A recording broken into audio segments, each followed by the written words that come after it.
We'll guide you through how to integrate Trello with Google to streamline your workflow. If you find this helpful, consider subscribing and liking the video.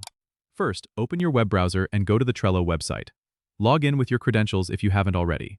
Once you're in, locate the board you want to integrate with Google. Click on the board to open it. Now, head over to the Power-Ups menu at the top of the board. Click on it, and in the search bar, type Google Drive or Google Calendar, depending on your needs. Click on the appropriate power-up, then click Add to enable it. If it's your first time, Trello will ask for authorization to access your Google account. Click Allow to grant the necessary permissions. For Google Drive, you'll now see an option to attach files directly from your Drive to Trello cards. Just open a card, click Attach from Google Drive, and select the files you need. For Google Calendar, go back to the Power-Ups menu, and you can now sync your Trello due dates with your Google Calendar. This integration lets you see Trello tasks alongside your calendar events.